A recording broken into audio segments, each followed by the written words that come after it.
which is Mrs. Uppal, right? As a matter of formal introduction, she's the director of the British School in Mumbai, in Delhi, right? Very, very unique distinction she carries with her.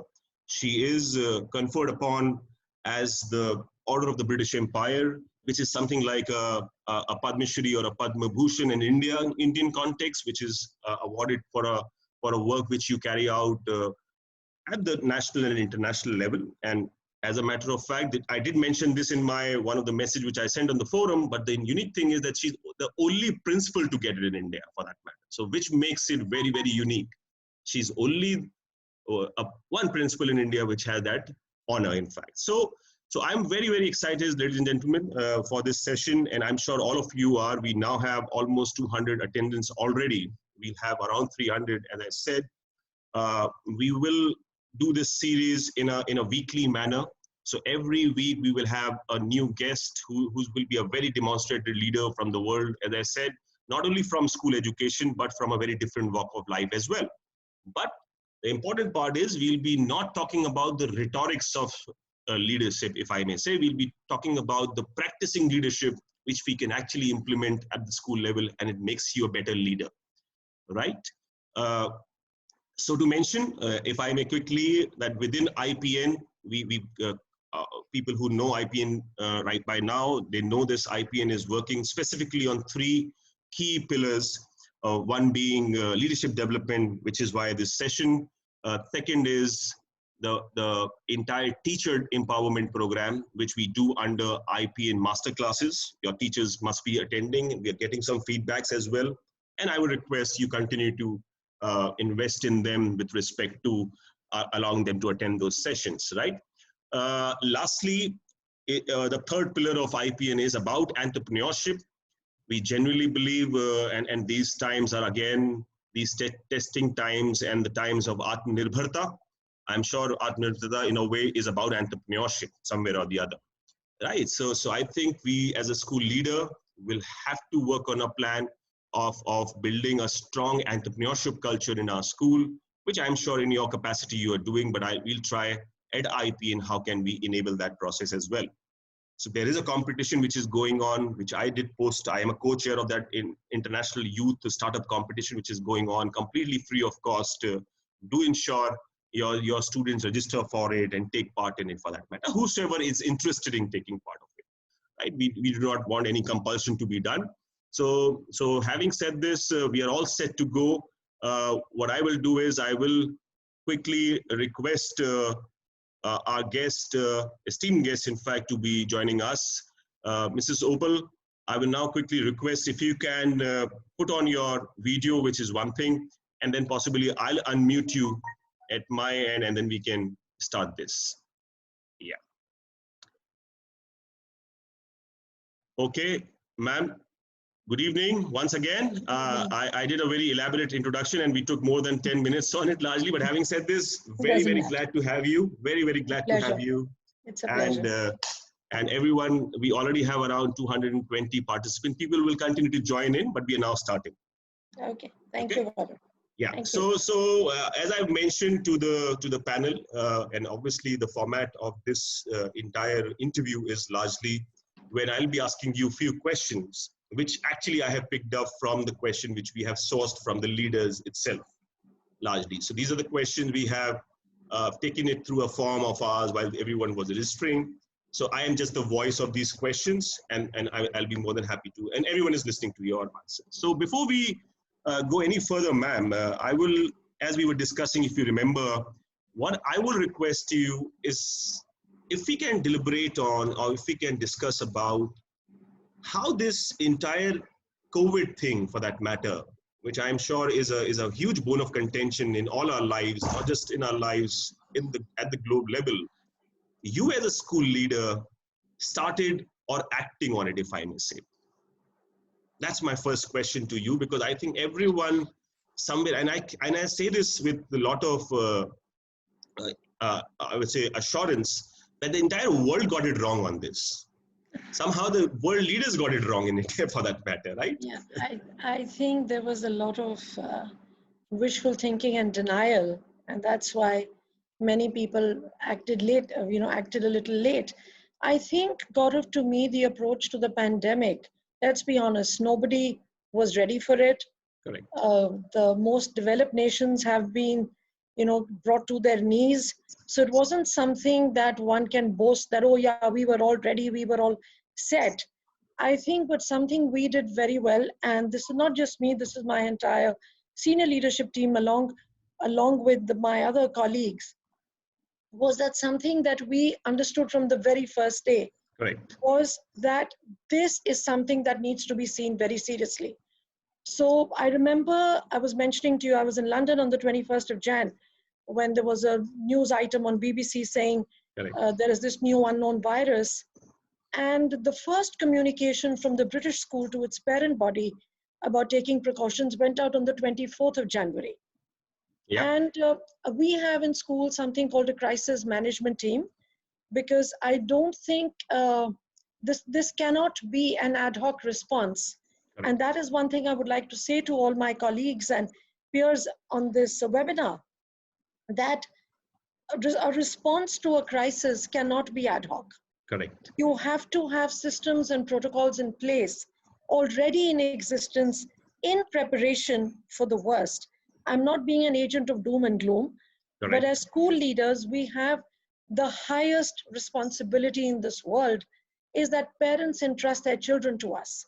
True. So our level of caution, our proactivity is absolutely critical. Correct. And I don't think any school leader will ever be able to live with themselves if they felt that they had been negligent or in their duty of care to their children. True. So what this pandemic and our response, and I will say that by the first week of February, our school had cancelled all major events, all trips up till April. Okay. Yeah, you did tell me that. Yes. So we took a very early call. And we knew that we were acting on the principle of abundant caution. There were people in the community, I have to admit, children who were disappointed because we canceled their annual class trips. It's the most anticipated event for them. We have a big event in the school called International Day, where we have a footfall of about 5,000 people. We are a school with students from about 70 nationalities. Correct. So it's a real celebration of our internationalism. And we took the very difficult decision. There wasn't a single case in India. There wasn't a single case in Delhi at the time. Okay. But we said, okay, we might be, and I actually wanted to be very honest. I wanted somebody 4 weeks down the line to, rap me on the knuckles and said, why on earth did you do all this? You canceled all this fun stuff for nothing. Correct. Unfortunately, all our measures were validated by the unfolding crisis. Absolutely. So from restricting external visitors to school, to ensuring hand washing and sanitizing, to putting up thermal screening for parents, to not allowing children with cough or cold to come into school. I mean, you name it, what everybody is doing now, we were doing from the first week of February. And you can imagine we didn't become popular by doing that, because we are a very open community. The British school is a real family. It's a real community of people. So parents keep coming in, going out. It's a real hub of, and for most of our expatriate families, school is their second home. True. And here we were saying that if you don't need to be in school, please don't come. We want to limit the visitors. That's a tough call. So yes. It's a very tough call. And this is my first message actually today to my colleagues. Leadership is not about becoming popular. It's not a popularity contest, right? Because if you walk that road, it's going to end in blood and tears. So you have to do what is right. And I think, Gaurav, the crucial bit I want to share with colleagues here is that we were not making these decisions based on fear. True. Our decisions were based on research from the WHO, evidence, our intelligence gathering. We are very fortunate. We are a very privileged community. We had access to a lot of forums. We had a direct contact with the WHO. So we were able to see how agencies around the world, what was the research that was coming out.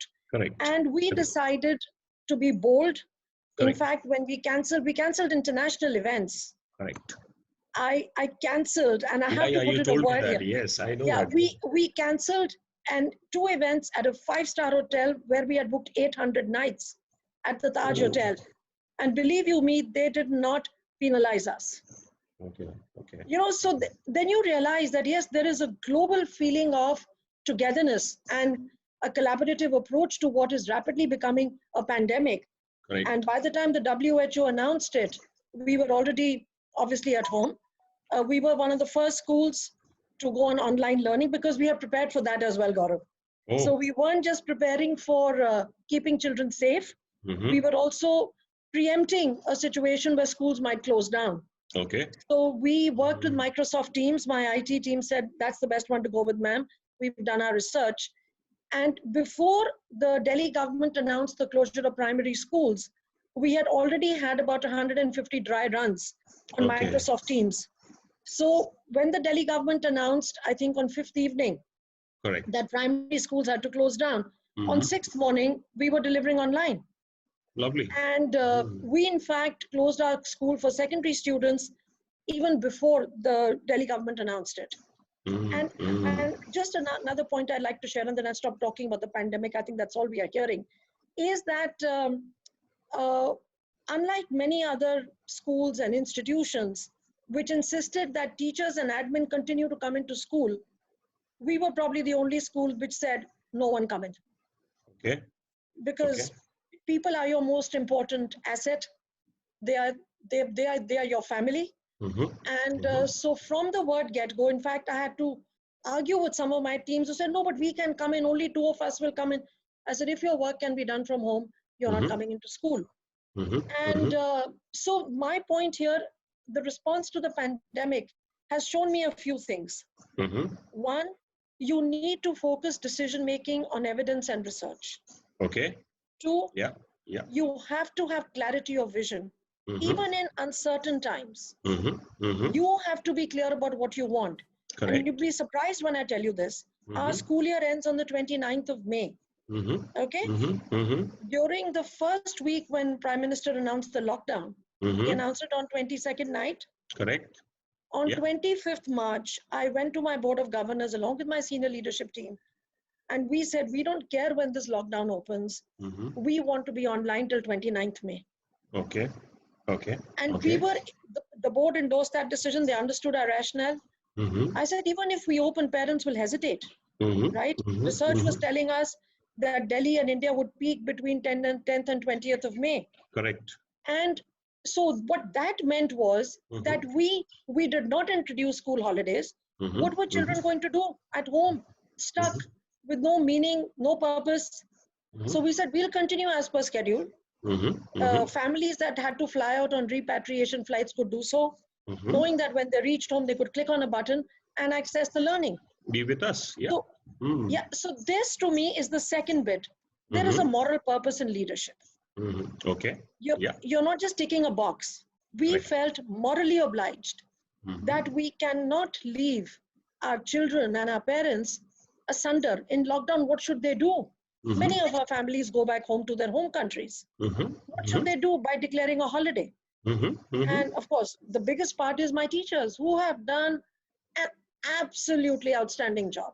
And that is my third piece, that for all of us leaders, we have to constantly believe that we are in a position of privilege, that we are leading the teams that we are leading.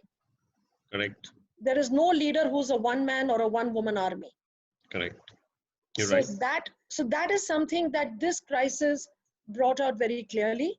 But I'd like to reiterate, it's an approach to crisis management, which is critical to develop, and not just a response to a particular crisis. Like this has probably been the biggest one of our lives, our generation.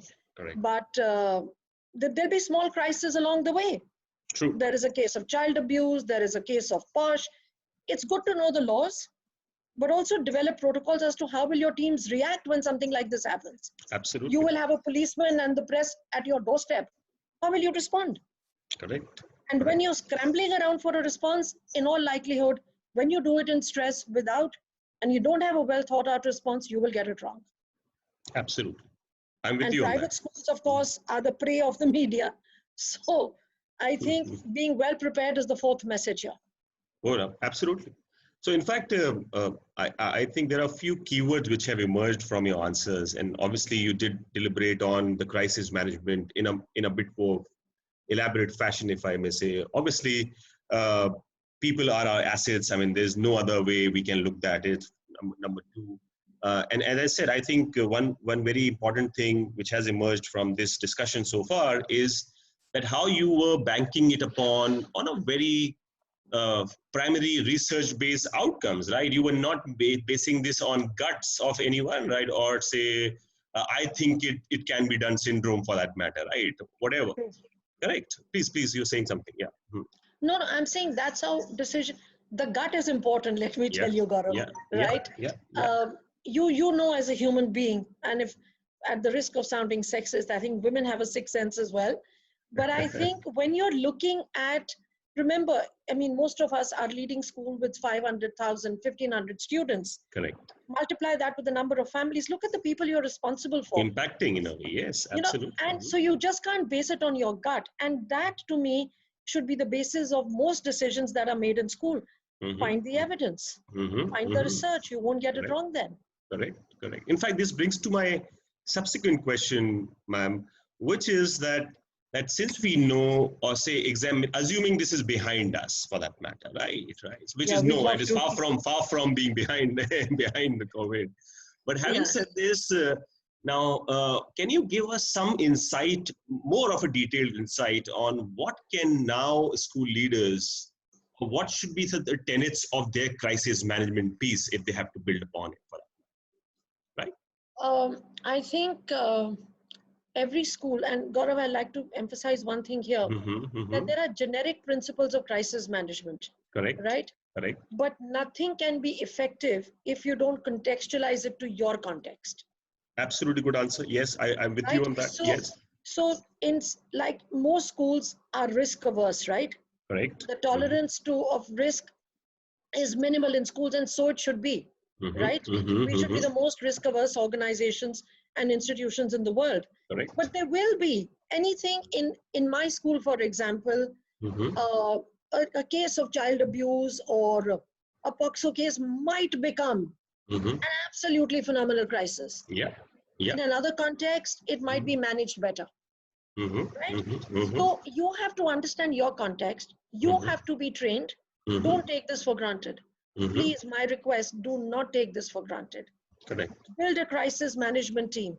In that team, put in the people you think will, like in our crisis management team, let me give you an example. Yes. I have my head of security. I have my head of health. I have my principals. I have my head of operations. I have my head of communication. So therefore, I have people who, I have an external consultant who's an expert on health and safety. In all these, so what I'm trying to do is I'm trying to preempt the crisis coming from any quarter. Correct. Right? Correct. What if tomorrow your receptionist picks up the phone and there is somebody making a hoax call? Correct. Correct. Right? Correct. Your head of health may not be able to get involved, but you need your head of security there. Yeah, absolutely. Absolutely. And when you have, there are always more eyes better.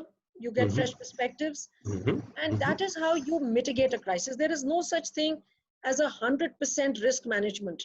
You can mitigate risk, you can lower the risk. There is no such Yes. thing that, oh, that's what I would suggest. If colleagues don't have that, please convince your managements to allow you to create these teams. Invest in their training. Yes. Invest in their training. That is money well spent. If the pandemic has shown us one thing, is that there is nothing more important than people. All our fancy campuses are all locked up. Correct. Right? So we are doing the best we can through our human interaction. Absolutely. So invest in that. Correct. Set up protocols, set up SOPs. Correct. So you know, and the team knows, the community knows. Communicate with your school, communicate with your parents openly. Not creating alarm, of course, but create an open and transparent communication. Do drills if you're not doing them now. Do drills often. So let's not, oh my God, how has this happened? Correct. So that's what you need to do to be prepared. Nobody was prepared for the pandemic, but that's not the kind of crisis that hit schools. Correct. Absolutely. I think very well answered. And for me, if I had to run a school, I will really be forming this as actually one of my core teams, if I may say. A You very, should. very You important, should. very You should. important, I think. You should. One thing which, while I was going through the work which the British school does, and in fact there's a lesson there as well, and I'm bringing that up as a question, though it was never in my original question, but then I'm sharing that with you, is that you have a wonderful succession planning at your level. I mean, many people will usually miss out, but I have seen that you were a teacher or a way, I mean, you have risen the ranks, if I may say, right? So Right. the way which I was seeing some older photographs and the newer ones, and then I saw you and then I connected the dots. And then I said, it is a very, very important plan or a very important thing which school leaders or management should need to learn from British school in India, is how beautifully they have worked out their succession planning, if I may say. Right? So, Would you like to deliberate on that? Yeah. yeah. So, Please. Gaurav, I'm glad you raised that, because that was one of the pieces I wanted to share, is Okay. that leadership is about growing people. Yeah. It's Yeah. not about self-preservation. Correct. It's not about, let me do this to protect myself. Correct. I must survive. Correct. You will if you do the right things. Correct. Every leader is as good or his or her team. True. So True. if you don't get that bit right, you would not be a successful leader. I was, one of my predecessors said this to me, this is a good 10 years ago. And those words kind of stayed with me. Okay. And he said, every effective leader must plan for his or her own demise, a figurative demise, of course. Yes. Right? Which Yes. means you have to have systems and processes in place. Correct. Correct. Right? You Correct. have to be a system and a value-driven organization. True. Yes, this is not to say that you are not important or that tomorrow if you go, you won't be remembered. You will be. And I think you will. So the question I have for my friends on this forum is, ask yourself a very important question. What do you want your legacy to be? Absolutely. Yeah. How do you want to be remembered? Yes. Do you want to be remembered as somebody who would not allow anybody to grow or do well? Are you somebody who gets threatened by a good idea if it doesn't come from you? Or are you somebody who says, well, a good idea is a good idea. I don't care where it came from. Let's do it. Absolutely. And I think once you create, and that Gaurav requires that the leader and the entire leadership of the school see themselves as leaders of learning. Correct. You create a culture of learning across the school. True.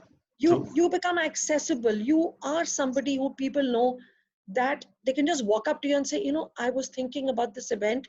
Do you think we can do it like that? And that's how I grew. Correct. That's how I grew.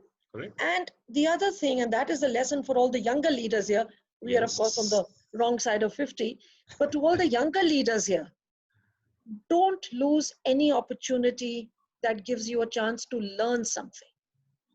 Very often when we are young as teachers and we, get our first promotion or we become a team leader or something like that, suddenly give ourselves undue importance. And anybody who says this, ye to mera kaam nahi hai, this is not my job. Why am I being asked to do it? There is no such thing as a job in a school. True. You are playing a role as an educator. You're not ticking boxes. Correct. Right? You are defining that role each day. And I think that's one thing I did.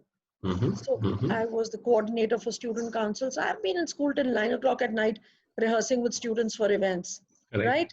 Correct. And I wasn't getting paid a whooping amount to do that. True. I set up the first MUNs in the school. Why? Because I thought it was very good for the kids. It was fun to do. So if you take every opportunity to learn, that learning is yours. Absolutely. Whether you change schools, whether you change jobs, nobody's taking that learning away from you. And when you come into leadership, and somebody says, no ma'am, isko to 6 ghante lagenge, And you say, "Nahi, I've done it myself with my own hands. Ghante mein kaam ho jata hai." Exactly. And that authenticity can only come when you've actually done it yourself. Yes, yes. You lead from the front. When you don't hesitate to do things you're asking people to do. Can I just make one more point here? That's Sure, not to do please, with please. succession planning. All yours. One of the things I notice is that a lot of leaders forget that every teacher is a leader. Every teacher is a leader in a classroom, right?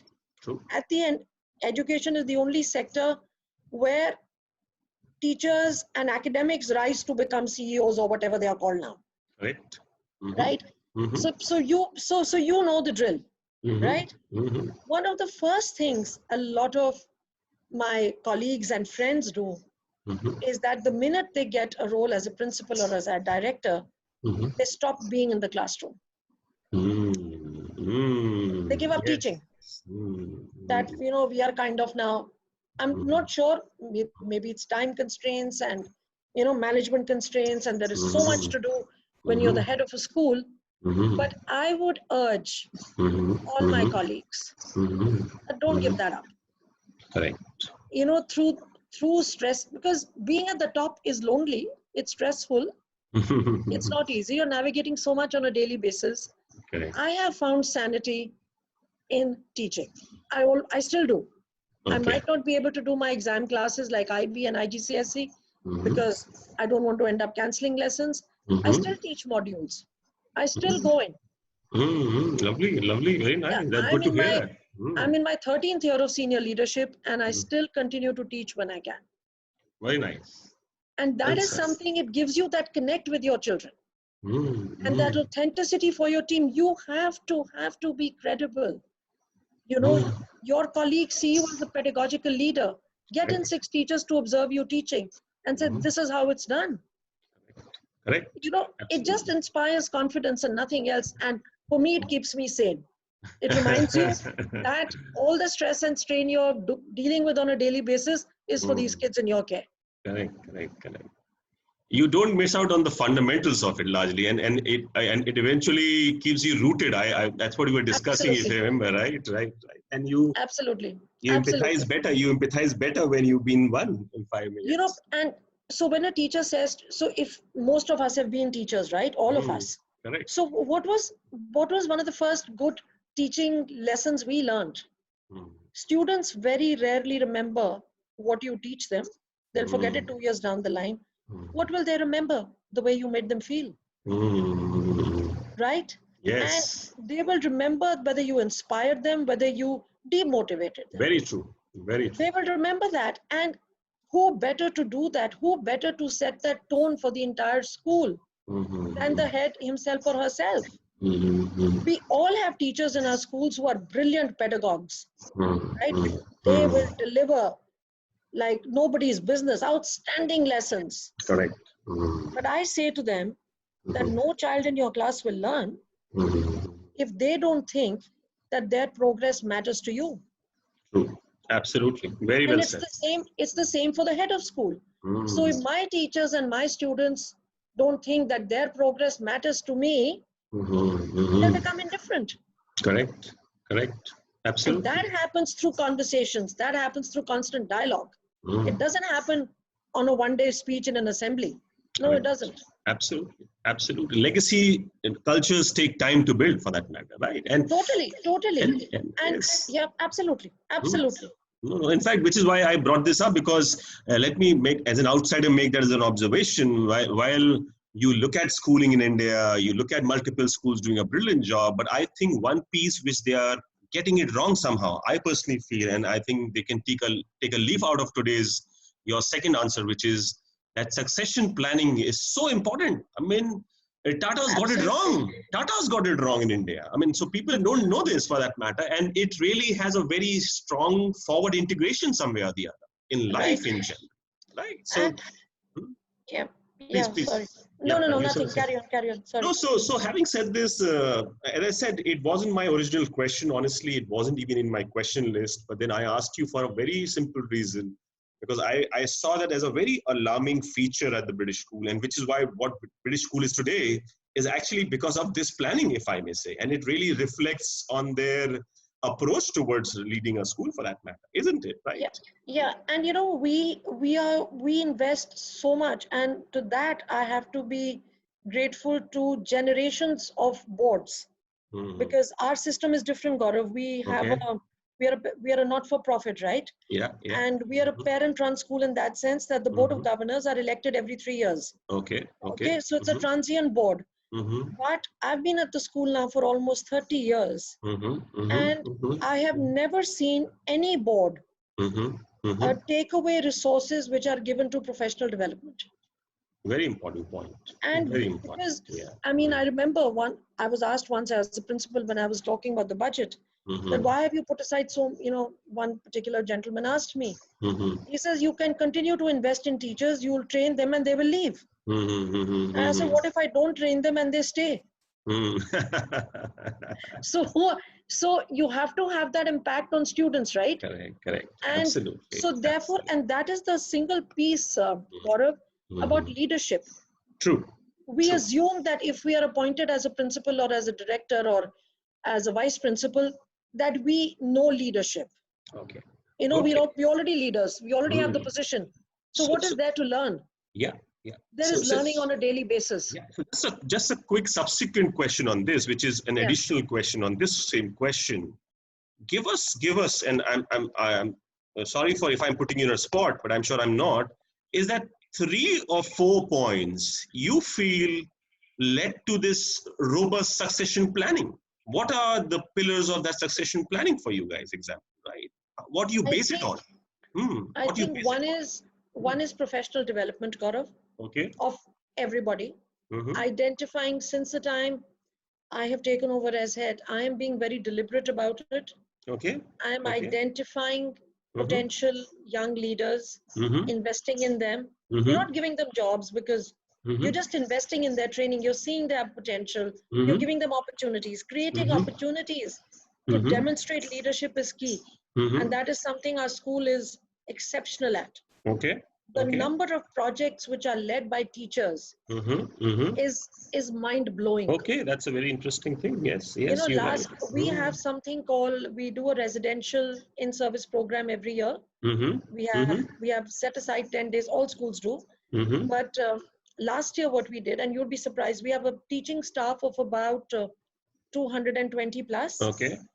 Right? 45 teachers stood up and delivered that whole day. Oh, very nice. So my teachers, my colleagues are IB examiners, they are workshop leaders, they are master trainers for Cambridge, because we create opportunity. That's one thing we do. Correct. The third thing we do is that we have a very open and transparent human resource framework. Okay. So every position that becomes available is advertised internally. Okay. Every position. Yes. Correct. Right? And everybody knows that the process is fair and just, because let me tell you, whether it is a child or an adult, what you can't tolerate is being treated unfairly. Oh, very true. Yes. Right? And very true. so that is where your that is where your systems and processes. True. So if there is, say, for example, a head of department vacancy that's arisen, it will be advertised internally and externally. Okay. And it will be made transparent. Yes. Every internal candidate, whether they meet the full criteria, will be interviewed. Even if they are not selected, they will be given feedback they can act upon. Correct. And apply next year for another job. Correct. And through this process, you are able to see who are the people who are putting themselves out, who are the people who are keen to take on a leadership role. True. Right? True. And you do that. And that is across the school, the administrative team and the teaching team. So even, for example, to quote a personal example, when I became the principal and when I became the director, it wasn't automatic. The school hadn't thought 30 years ago that she will become principal one day. Correct. I had to apply. Yes. I had to,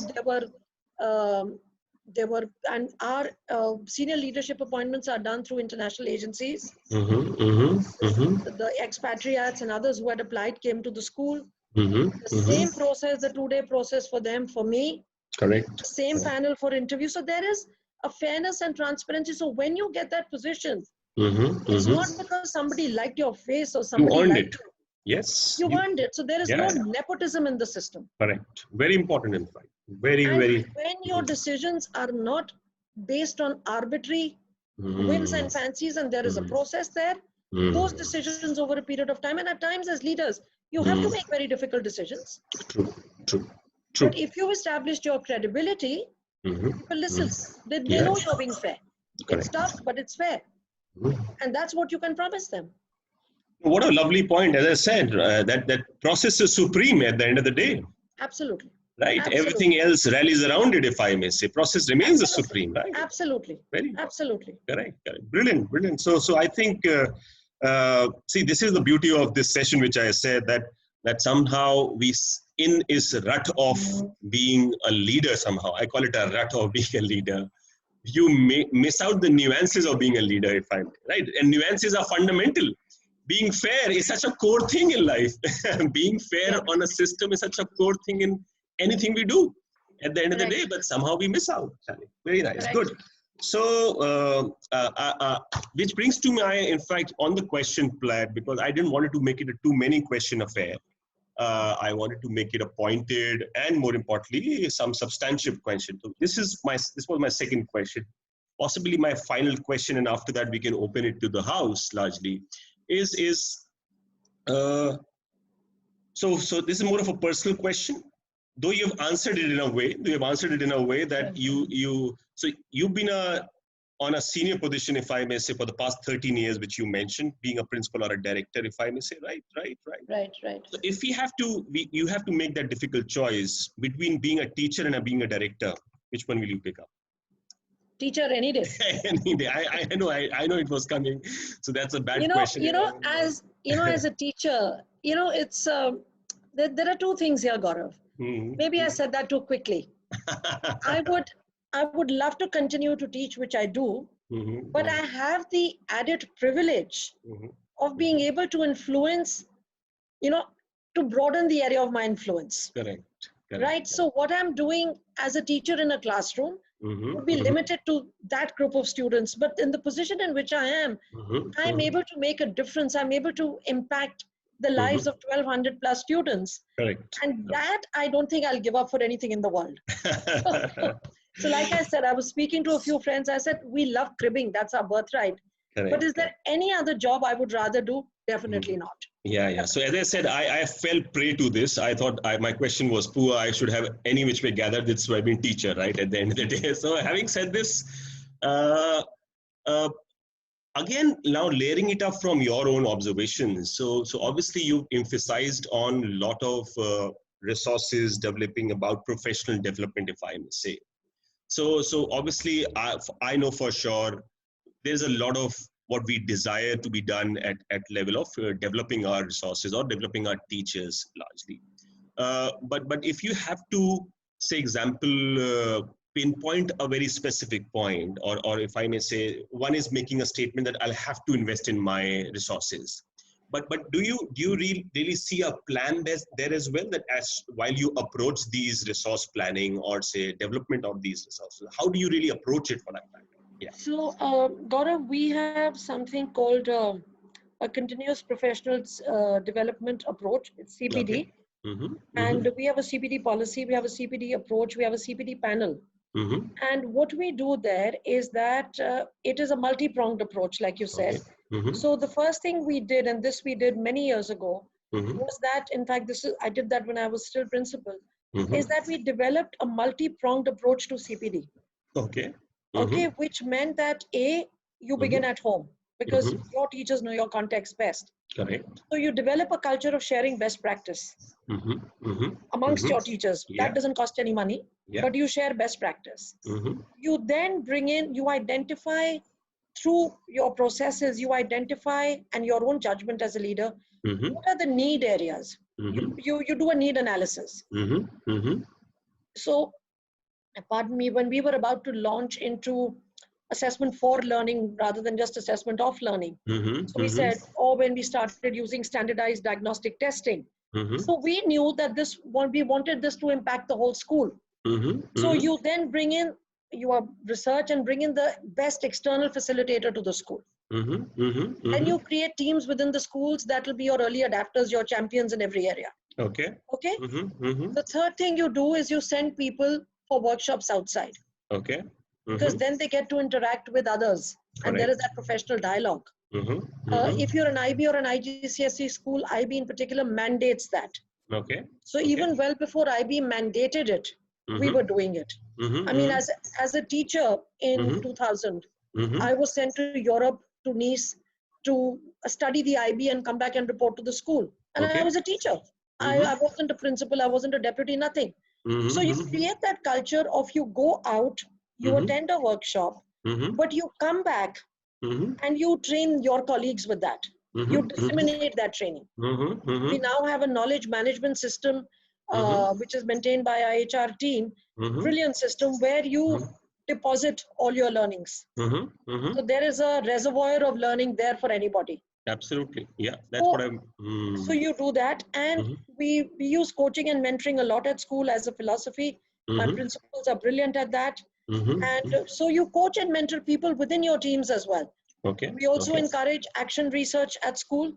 So teachers do a lot of action research projects. Correct. And they then, some of them have been published in international journals. You know, so it's multi-pronged. Yeah. It is a very strategic approach. It's not ad hoc. Ad hoc, correct. It's That's what I meant. Largely, otherwise it becomes a buzzword. Yeah, more or less, I see it as using as a buzzword. And I mean, I'm not generalizing it, but I personally feel there's a lot of thought which goes into it, eventually planning it out. Yeah, it does. My last question, and then I open this up to everyone, is obviously, you know, technology, without a doubt, it will be a mainstay going forward. That's the way I see it, and obviously it's all getting evident. Now, while you are adopting, say, your technology measures or whatever you said MS Teams were your preferred example, but while one is the technology side of it, how does it intertwines in the entire system? And do you really make a very conscious call that this much of a time towards technology, but at the end of the day, we need to keep it very, very real, right? What do you say about that? Yeah. So I'm glad you asked that question, because we have what we call a technology roadmap. And we are believers in integrating technology into learning. In fact, don't want to show off, but for 2 years consecutively, we won the international award for being the top school in the integration of technology in learning. Because we see technology as a tool, as an aid. Yes. And of course, the pandemic has shown that it is your only vehicle of communication right now. Correct. And there is this entire concern about gadgets and gizmos and etc. But Gaurav, at our school, what we've done is that we've done a lot. We've spent a lot of time and energy on developing the integration of technology into learning. Yes, that's what I meant. Yes, and correct. that's been key. So even though we probably only school in North India that has an innovation lounge, and our kids do all F1 and young, some leaders and all, forget all that. The key thing is, what does it mean for a student on a daily basis? Yes, right? yes. And so a few years ago, 3 years ago, we launched our BYOD program for secondary school, bring your own device. And again, there is a balance. And it's not that in every lesson the teacher is only looking, because you also want to encourage collaboration. Yeah. You also want to encourage children to work in groups and not just stare at their screens. You don't want that to happen either.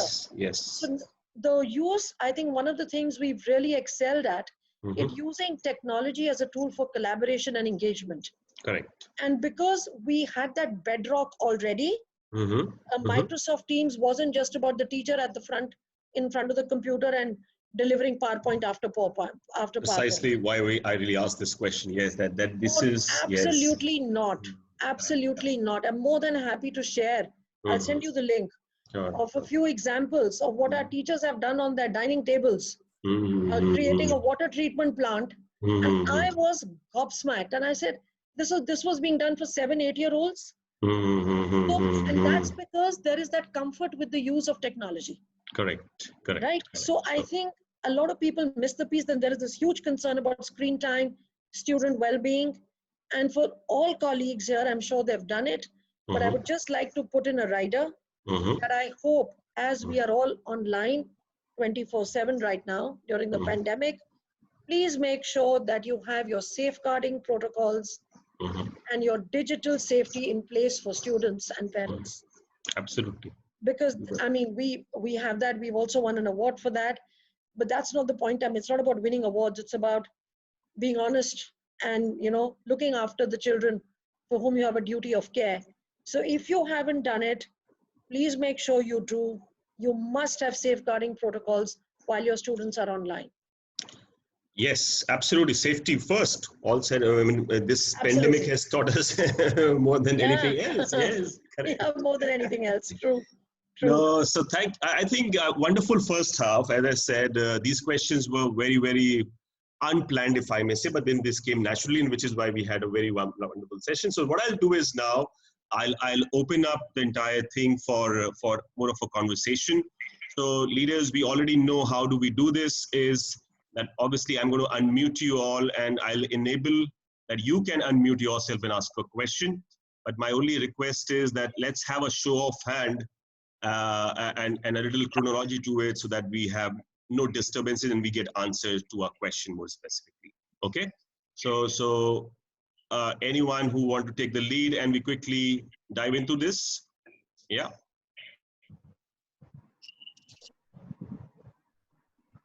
Or all questions were answered for that matter? No. Gaurav, I'm here. Hi, good afternoon. Rather, good evening. This is Mrs. Chadha from DPS Meerut. Okay, lovely. Can you hear me? Yeah. Am I audible to everyone? Yeah, I believe? You're audible. Yes. Okay. Good evening, Vanita ma'am. It's been an honor and a pleasure seeing you on this webinar after so many years. I don't know whether you still remember me. I was your son's physics teacher at DPS Archipuram. Long time back. The class representative also. I'll personally come and pay you a visit in Delhi. But right now, ma'am, first of all, we are each one of my colleagues and friends. We are really thankful to you for giving us this kind of insight and valuable suggestions. My only request, a humble submission is the way you have mentioned here, sharing of your best practices, or if I put it across, cross-pollination of thoughts. So being a pioneer now, if it comes in terms of usage of technology and the best practices, people in Tier 2 city, because after serving in schools like DPS Archipuram long time back and heading DPS Meerut for last 8 years, and finally I'll be joining as a director principal in Delhi very soon. My humble submission to you is, can you provide us with a platform or a link wherein we can genuinely have a cross-pollination, because this is one thing which is very much required. Within 60 kilometers from Delhi, or I'll say 20 kilometers, like, you know, on the outskirts of Delhi, you find such a vast difference in the quality of education which is being imparted. And it comes to resource sharing, I don't know, because this is one of the toughest domains I have been working since 8 years. And I have been involved into many projects with CBSE on this regard. So it will be really helpful for, Yeah, so I couldn't agree more. I think the situation of our country is very unique, where there is no equity of access, right? And even on this entire online platform, that inequity has come out so brazenly, you know, as to what people can do.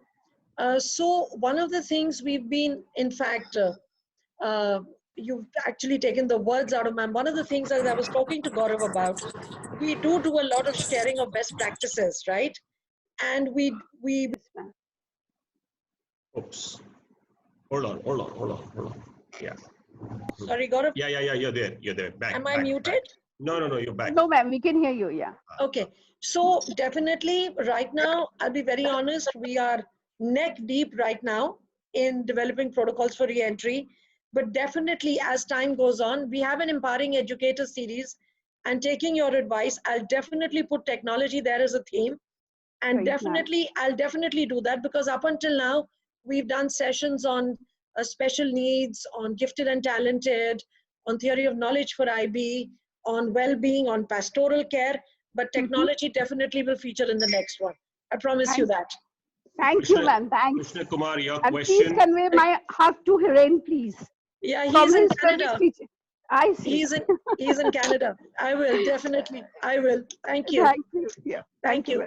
I will request if you can have a brief introduction of yours, and then possibly you can ask the question. That will only help. My name is Krishna Kumar. I'm associated with a school called Buddh World School in Vaishali, Bihar. Mahavir ki Janmbhumi, Buddha ki Karmbhumi, Gantantra ki Janni Vaishali. I was born in Bihar. Oh, that's Okay. so. My question is, ma'am, because you are handling a school which is based in Delhi and having international students with you, so they are having access to the best gadgets which is possible, right? But my question is, and you spoke about digital safeguard protocols. So I will like you to, by understanding the rural India also, because Yes. I am from a semi-rural background area. So if you can talk about something about digital safeguarding protocol which you just spoke. So understanding, village area, if you can put some light on that, one. And second part of the question is, if you can share a few best practices which you are doing in your school and which we can implement in our school as well. So thank you for your question. One of the first things we did, and we continue to do for anything that we do, we translate it into students speak. Very good. Okay, and in your case, it becomes translate into community speak. Right. Right? Because one of the big pieces of effective leadership is a strong homeschool partnership. It doesn't matter. Now, I started my career as a teacher in a CBSE school, okay, where I had students from low middle class and very, you might say lower middle class and maybe some middle class families. Right. Okay, there was no technology and there was no access to grand ideas, but a good teacher and a good leader is brilliant at improvising, Right. provided you know what is the end that you want. I remember at that time, there was no department of humanities in that school because everybody said, nahi, bachon ko science hi padhao. Right. And I was the teacher through which the humanities department was set up. And some of those children are still in touch with me, 30, 35 years later. Why? Because I translated things, I decoded it for them. In the same way for your community, when people understand now what's happening with the pandemic, right? My driver or my domestic staff is saying to the vegetable vendor कि packet बाहर रख दो, अंदर मत लाओ, packet बाहर रख दो, अंदर मत लाओ, मैंने अभी मास्क नहीं पहना है. So what have we done? We have role modeled practice. So they are also tribals from Jharkhand. They don't understand, how the virus travels. But one has explained it and said, yes, इसमें तुम्हारी भलाई है. Everybody, human instinct wants to survive. So in the same way, you don't have access to resources like an affluent school in Mumbai or Delhi does. But that doesn't mean that your students can't have access to the strategy. Right. Right? It doesn't mean that. It doesn't mean they can't have access to strategy, right? We are able to provide that. Yes. I'm sure you do that. And none of us grew up with computers. My generation didn't. Right. We didn't. We've also adapted. Our teachers were not trained to teach digitally. None of our teachers were. Right? The thing about the second question, does that answer your first question, sir? Yes. The only thing is because they are using smartphones. Most of them are using smartphones. So right. So one of the things which you want to suggest? Yeah, one of the things we did with parents is that we created, and I'm happy to share that with the forum. I'll send that off. One of the things we did, we created a WhatsApp etiquette for parents and for students. Right. For example, so we gave them guideline that this is what giving a child a smartphone without telling them how, there are so many children on Facebook. You're not meant to have a Facebook account before the age of 14. How is that happening? Because parents are not watching, right? So this is like giving a 15-year-old a key to a car and say, okay, beta, here's your birthday present without teaching them how to drive. It's the same thing with a smartphone. So the protocols have to be developed in your Switching context. True. Sorry? Nothing. So you have to develop those protocols. I'm more than happy to share what we've done, but you have to adapt it to your context. Definitely, we have done certain. And sir, it has to be ongoing. It has to be ongoing. The refresher lessons, and the other thing we did, when we trained the students, we trained the teachers, we trained the students, we trained the parents. It was a triangular training. So I don't know whether that answers your question or not. Yeah, it is. It is. Yes. Thank you. Okay, Mrs. Burman, your question? Yeah. Hi, Vanita. Lovely to see Hi, you Amrita. on this virtual platform. Hi. Lovely to see you, Amrita. Yeah, thanks. So my question to you, Vanita, would be, since you spoke about intuition, and I completely believe, and I believe in your intuition a lot. So what do you think intuitively is going to be the new normal for schools once we get back to school? What do you think it's going to be like? I think till the time, let me be absolutely blunt. Till the time there is a vaccine, till such time when there is so much herd immunity that children are not at risk, a blended model of online and on-site will be the norm. Social distancing not going away, masks in schools not going away, till the time there is a vaccine and that vaccine is available, which will also mean, and I'm sure all of you are working on that, is that we are also we are bringing in an element of instructional design in our online delivery. Because now if that is going to be the big normal that we are going to be delivering, now say for example, unable to travel. Some of your students might be stuck in Lucknow, Delhi, they can't come back, right? How are they going to access your curriculum? So online learning, even if a teacher is teaching physically, she will be asked to put her Microsoft Teams on and put a camera on so that somebody who's not there in class or somebody who's in self-isolation can do it. Like I mentioned at the start, Cambridge University has said we are going online for a year. For a year, they've already announced. So I think my foresight says that plan for it. We are doing that ourselves. We are planning for a blended learning model with a staggered entry and health and safety protocols, but with the disclaimer that only if we deem it safe to bring children back on site. Can I just add one thing? Sorry, I just want to add to this question. I am a little also wary about the fear factor amongst parents and it's children. huge. It's huge. And about the emotional stress. Children are so used to the touch feel, that's So going to come out. I'm glad you asked that, because along with online teaching and learning, we've been doing a lot of well-being sessions and 30-second challenges, and we've been doing a lot of that. And we were thinking the other day that when our youngest students come in, 3-year-olds, when first day in school and they are crying, what does the teacher do? She picks them up and kind of pats them. So we've said, okay, if we can't do that, we don't want the child's first experience of school to be traumatic. So we may stagger their entry into the school. Because if you can't do it, then they're probably better off being online rather than have an artificial on-site experience. At least have their parents doing the touch and feel if we can't. Yeah, correct. Yeah. Thanks, Vanita. Vikash Sharma, your question. Vikash. Yeah. Yeah. Hello. Yeah, please go ahead. You're audible. Ma'am, you talked about, it was a wonderful session from your side, and almost all the problems you have already answered. Nice to listen to you, ma'am. Secondly, my point was regarding one of the gentlemen had asked about the concerns of curriculum in the rural area. Hello? Am I audible? Yes, I can hear you. You're audible, sir. Yeah. Please go ahead. So I would just like to suggest that there's a YouTube where smartphones are there in every house. There are a lot of material which is available freely. If the school can compile that and put it on their website, I think that can be done easily. Sure. True. And that teacher intervention can be there, so that your visual plus his personal connect together what you said, blended learning, that would be a great work. Sure. One thing, ma'am. That is what I feel.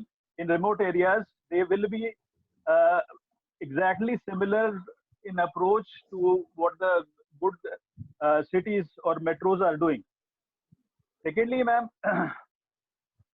like in the early years, you said in the kindergarten, that's really a big challenge, because that personal touch of the teacher is going to be missing for a longer period of time, and it won't be easy for getting a child of 3 years to sit for 2 hours or 3 hours, until and unless we create activity-based learning programs for them. Mhm. So how Mhm. can we do that, getting them accustomed at this such an early level for these kids of say 3.5, 4.5, or 5.5? So your enlightenment on this topic would be grateful, ma'am. I think so. I think there'll have to be a lot of teacher training for that first, because unfortunately, some of our training programs are not geared to teach in the playway method, where children can learn through play. And Absolutely right. right, and that is not the case, What? because that hasn't evolved. Because if you do it artificially, it'll just be an activity design. It will not be an educational provision. There is a Yeah, difference in making it is. children do activities. So one of the key starting points, and I don't know whether that helps you in your school, but one of the things would be, a good starting point would be to get your teachers together and say, okay, by the end of this year, what do you want these 3-year-olds to be able to do? Yeah. And if they say, I want them to be able to pick up their bag, I want them to be able to open their books themselves, or I want them to be able to color an apple, whatever it be, right? Ask them that what is it that they think is the most age appropriate learning outcome for this class. They haven't had the training, sir. You are going to do the training, right? So you ask, so let them identify what the outcomes are, and then let them devise activities and programs to meet that objective. So this is what is in a jargonistic sense is called the UBD program, that is understanding by backward design. That you decide what is it that you want the child to get eventually, and you plan accordingly. And you and I know that at age 3, what do you want the child to do? You want them to enjoy learning. You want them to enjoy coming to school. You want them to engage. You basically want them to engage with tools of learning, right? More than anything else, and make cognitive progress. That's what you want. That's the broad picture. And that is so doable with the simplest of things. So it's a question, it's a difficult thing to do, but it's about changing mindsets. It's about changing that you don't have to do ka ka ga. Not important. Not important. No, not important. You That's know, not get the child ready to learn rather than teach them academic targets at age 3. That's our philosophy. That LSRW process, W can come a bit later. Yes, it can. It can. No, not an issue as well. Get them ready to learn, you know, so that they are making cognitive progress. Their recognition is getting better, their independence is getting better. That's progress.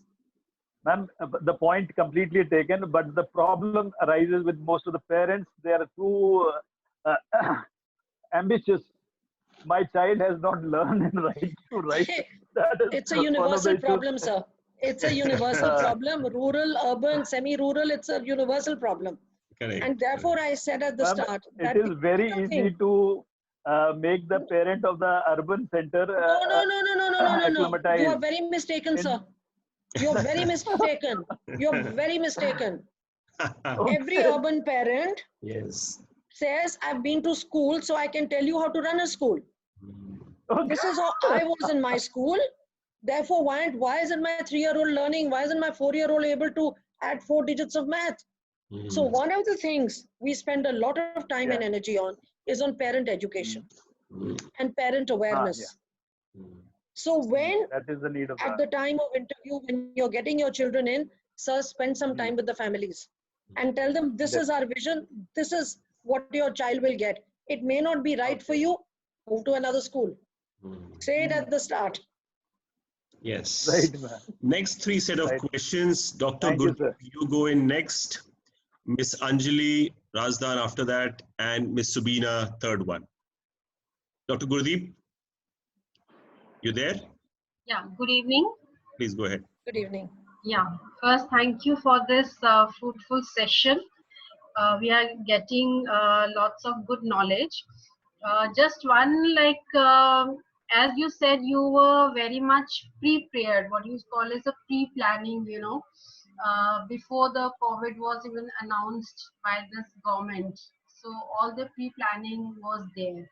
So just few more highlights, though we know it is going to for a longer time, but if you can highlight like something curriculum wise, how we can plan. Suppose after a month, it's something like we may start few classes.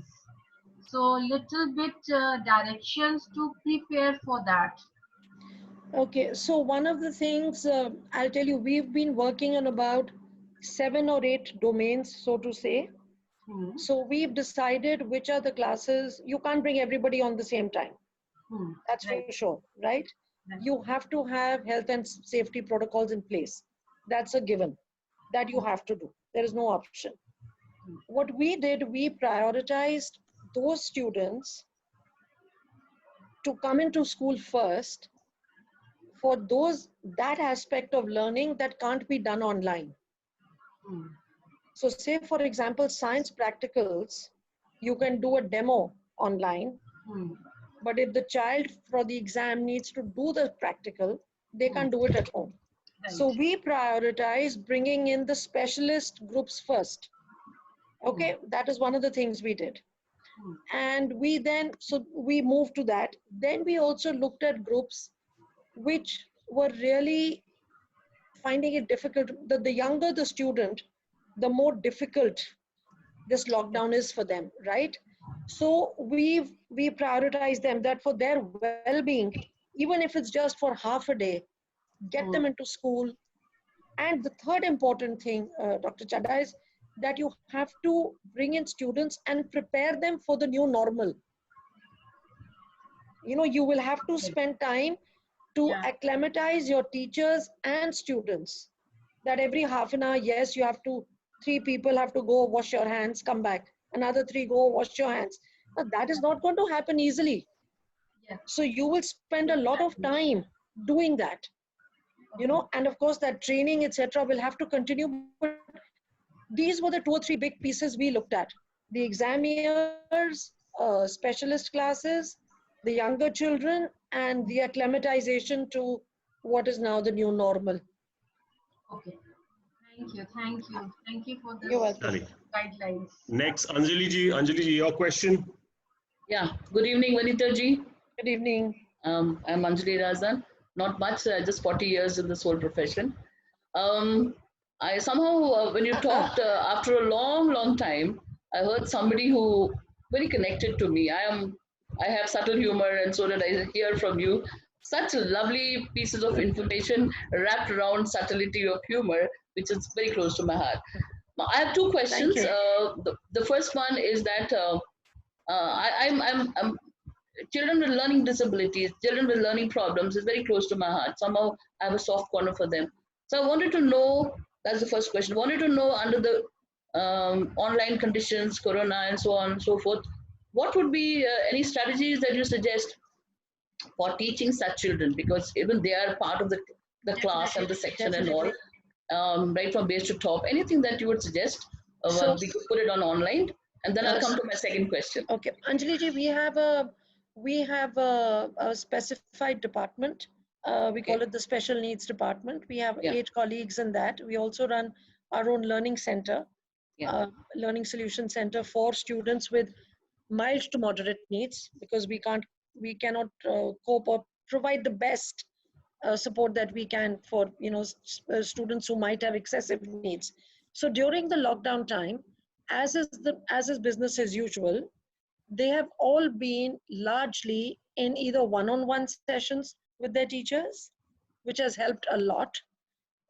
In school, on a regular basis, we have teachers who go into classes with students and give them in-class support. So that has continued. So if, say, for example, a child is in year 5 and a math lesson is going on, the SEN teacher who is working with this child will also be part of that Microsoft Teams session. And after the class, she will have a one-on-one with the child. And these one-on-one sessions have got amazing feedback from parents, because children with learning difficulties probably are the most vulnerable right now. Absolutely. And they are the ones, and even if you see what the UK is doing, they've allowed them to come into school. You know, in the UK, schools are still open, caring to look after vulnerable children and to the children of care workers. And so we've done the next best thing that we could, is that provide them one-on-one continuous online support. And that is the only thing that's actually kept them in good stead. Fantastic. I got your answer. My next question, a very small one, but I think completely different from the first one, is that I heard of your philosophy of, how do you get on to not bothering about your chair? I mean, you're in that state right now, and so am I. Just superannuated, and now I'm the board of directors and so on. I think you have been in different schools, and then ultimately in Bill School. Bill School has a fantastic policies and protocols and stuff like that. But what happens when a person is? This is a question possibly to all the aspiring heads and principals, and what happens? What happens when you're a school whose management doesn't really come from education background, comes from some other kind of background, which probably doesn't know all these philosophies in terms of education, and then the principal wants to be principled and wants to get on to the correct mode of being there successful, being efficient and stuff like that, but not being able to fit, it's like a square peg in a round hole. What is your advice to such kind of people? Because otherwise it gives an illusion that, it's very hunky-dory to go up and just do the good work and you're going to go up. No. But knowing to me, not just that, it's much more than that. Yeah. There is nothing hunky-dory about being at the top. Precisely. Right? Because the problem is that a lot of what you need advice and succor on is something you can't share with anybody. Absolutely. Right? Absolutely. Right? Because confidentiality is key. Yes. My experience, leaders, you learn by observing the best and the worst practices. True. Okay, you learn from both. You also learn from bad examples of what you should never do, right? And that is a very critical piece to learn. And in my own experience, Anjali, my own experience, yep. Even our board, for example, as I said, is a board drawn from parents. So you might get an education sometime. There might be scions of industry, of service. We have a lot of diplomats. So what I think, I'll go back to two words, and that is credible and authentic. So when you are basing your decisions not on your women fancy, not when you can't, one of the things I've really been trained to do is to always have a rationale for a decision I'm making, right? And most people, most 95% of human beings, when you explain the rationale, say, this is why I'm doing it, they get it. They might still disagree with you. I agree. And you have to live with that. Yeah. They might disagree with you, but the majority does understand. So I think when you are seen as authentic, and that doesn't happen in one dramatic event, you and I know that. Absolutely. It happens through small behind the scenes things that you've done in your entire career that holds you in good stead. Absolutely. Right? And when that authenticity and credibility is there, you will find that yes, there'll be disagreements, because consensus is also the enemy of change. You do want somebody to have a different perspective, but if you can, through your reasoned judgment, either persuade or agree to be persuaded, right? And the second piece here is that if you are I mean, there have been times when in parent forums I have said that. I've said, thank you for your suggestions. Lovely to hear from parents. But my senior leadership team, I mean, you appointed us because we are the professionals, Very right? true. So we are the professionals. So if you choose, I didn't say it in so many words, but if you think that our advice is irrelevant, convince us. Because between the three of us, between my principals and me, we probably have about 80 years of collective experience. So I said, then you tell me that what you're saying, I'm willing to, you have to listen. You have to be able to listen. You cannot be dismissive. That is something that riles people. So say, yes, I'll give you the respect it deserves. This is your idea. Talk to me about it. Convince me that why, and it takes time, it takes energy, but is it worth doing? Yes. So one little skill that you'd like to advise. I mean, I'm through all that, I'm over it. But one little skill that you would like to advise everybody out there aspiring and growing up the ladder. What is Don't one skill that will survive them in, every battle is not a mountain to die on. Okay. Okay. Fantastic. Be very clear about what your non-negotiables are. What will you not compromise on? Absolutely. And don't.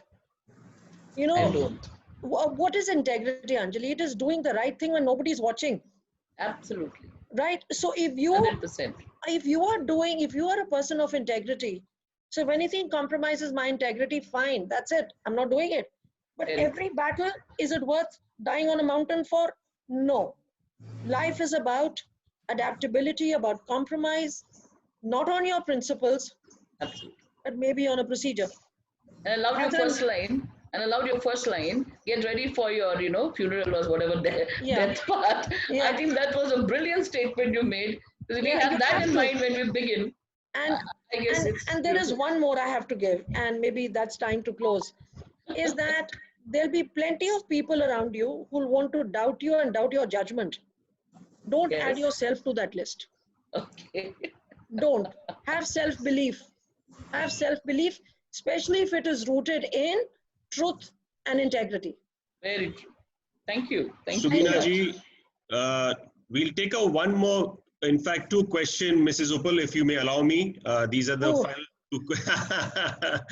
These will be, and I will request the people who are asking them to be precise in their questioning. Subina ji, first your question, and Alok ji after that. And if we have at all a time, we will take one more question. Gaurav, I have to move on to another meeting. I know. Last two questions, yes. Okay. I'm sorry. Good evening, ma'am.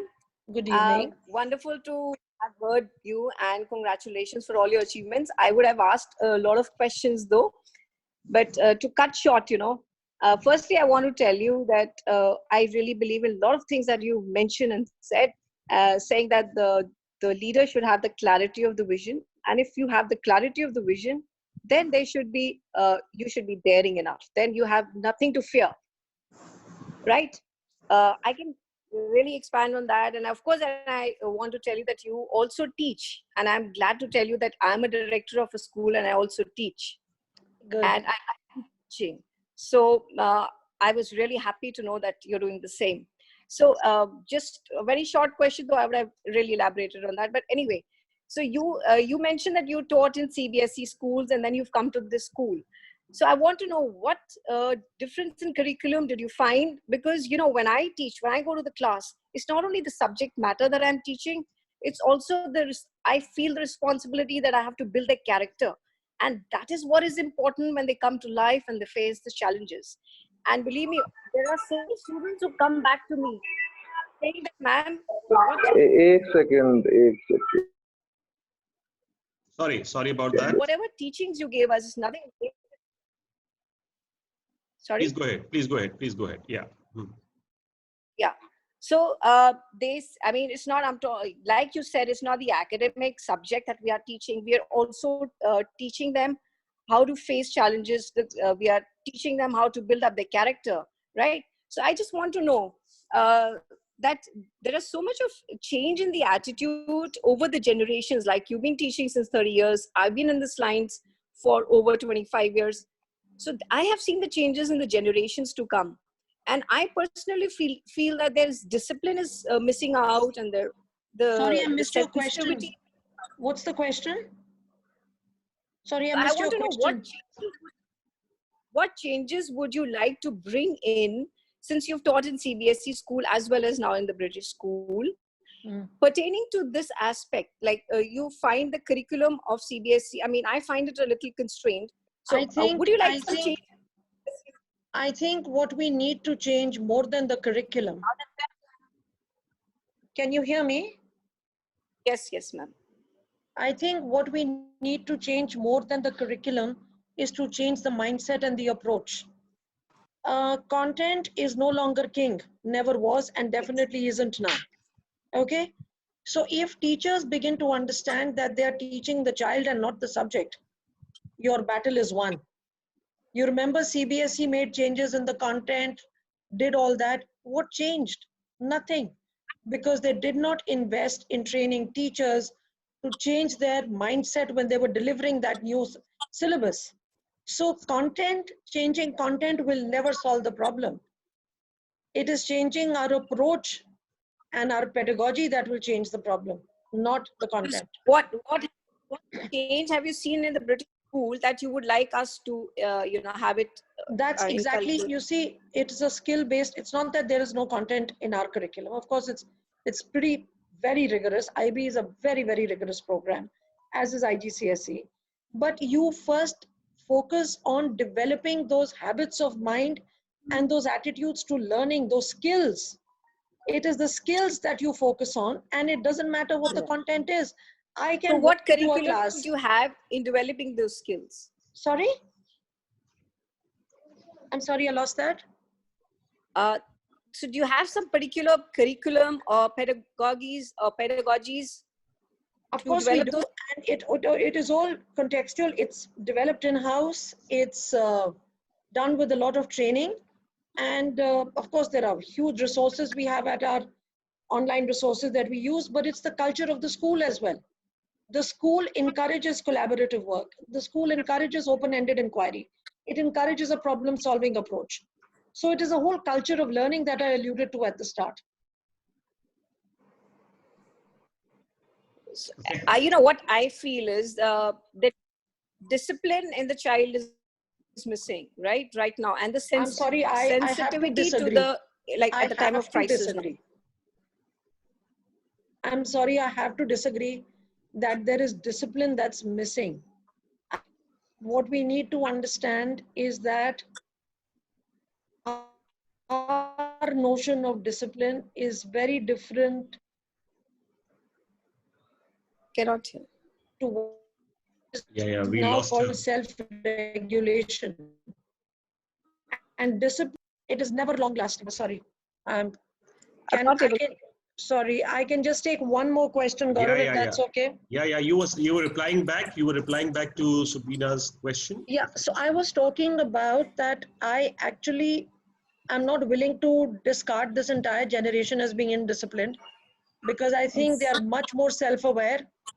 They are good at self-regulation. What they need is guidance. What they need is a consistency of messaging from the adults in their lives, parents and teachers. If parents are sitting in a room constantly criticizing the school and teachers, you're not going to build a happy youngster. You're not. So I think it's a much broader topic, actually, Gaurav. We'll take up a little later and possibly in a subsequent. And the last question, very crisp one. Alok? Yeah. Hello, am I audible? Yes. Go ahead, Alok, fast. Yes. Thanks a lot for very enriching session, both Gaurav and ma'am. I have a very crisp question. As a leader, we create our own shadow. And many people, they try to say in the same tone that we speak. So we get surrounded by people who are having similar kind of thought pattern. So they agree most of the time. So what happens? Limitation grows up. And the enrichment that need to happen in the school usually is not seen. How do you avoid it? How do you avoid it consciously? That's all. What a lovely question. What a lovely question, Alok. Yeah. I think the first thing you have to be very, very careful about is that you yourself are professionally secure. I'll tell you why people live in their own shadow. Because they are afraid of challenge. People are afraid of being challenged. And therefore, they want to perpetuate their own style. They want to perpetuate people. They want to invest in people who will think like them. If you ask me honestly, that is the biggest enemy of change. And what school leaders need to do is to actually create teams where it is not one skill set, but you have multiple skill sets. And it is because the sum, the whole, is bigger than the individual. But for that, Alok, I think what you need more than anything else is a mindset that says that this chair is transient. I'm actually here to future-proof the school, build a team that will have every skill set, and especially skills that I don't have. You have to have the moral courage. You have to be self-aware to say, yes, okay, I'm not great at technology, but guess what? I have a principal who's brilliant at it, and he's the one who's going to take the lead on that. So, the point I made at the start, it's not about self-preservation. It isn't. It's about doing what's right for the children in your care. I don't know whether that answers your question, but I'm completely subscribed to your way of thinking, completely.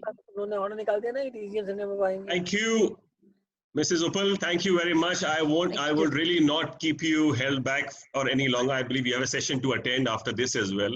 Yes. So such a lovely session. What a great leader you are, and I mean it when I say this.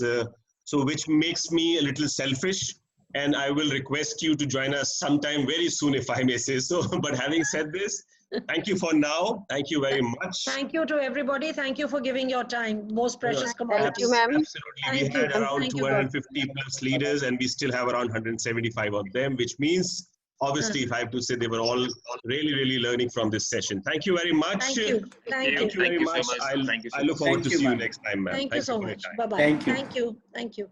Thank you, everyone. Take care. Thank you. Thanks a lot. Thanks. It was my